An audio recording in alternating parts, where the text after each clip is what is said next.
સરથાણા પોલીસે બાતમીને આધારે સરથાણા ગેલ અંબે વિઝન નામની ઓફિસમાં દરોડા પાડી ત્યાંથી મોબાઈલ ફોન પર ભારત અને વેસ્ટ ઇન્ડિઝ વચ્ચે ચાલતી મેચ પર સટ્ટો રમાડતા 3ને ઝડપી પાડ્યા હતા, જ્યારે ભાગી છૂટેલા એકને પોલીસે વોન્ટેડ જાહેર કર્યો હતો।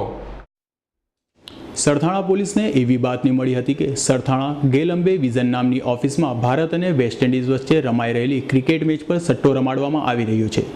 જે માહિતીના આધારે પોલીસે ત્યાં દરોડા પાડી ત્યાંથી ફોન પર સટ્ટો રમાડતા દુકાન માલિક શૈલેષ માલવિયા, હસમુખ સાંગાણી અને કેયુર વણપરિયાને ઝડપી પાડી પોલીસે તેઓ પાસેથી એલસીડી ટીવી, કોમ્પ્યુટર તથા મોબાઈલ ફોન અને રોકડા રૂપિયા મળી કુલ્લે ₹40,490નો મુદ્દામાલ કબજે કર્યો હતો, જ્યારે મુખ્ય બુકી પિન્ટુ ત્યાંથી ભાગી છૂટતા પોલીસે તેને વોન્ટેડ જાહેર કર્યો હતો।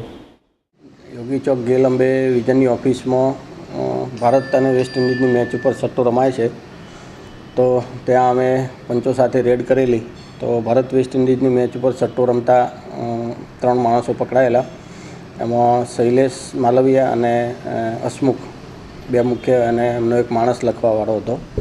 એ લોકોનું કોમ્પ્યુટરને અમે કબજે લીધેલું છે અને એ લોકોના મોબાઈલ ફોન અને એ કબજે લીધેલું છે અને આ લોકો ઉપર પિન્ટુ અમદાવાદ કરીને છે, જેની જોડે સટ્ટો કપાવતા હતા, બીજા અહીંયા ફંટરોના સટ્ટો લેતા હતા। તપાસ ચાલુ છે, કોલ ડિટેલને આવશે, એના ઉપર આગળ અમદાવાદ પિન્ટુની ધરપકડ કરવામાં આવશે।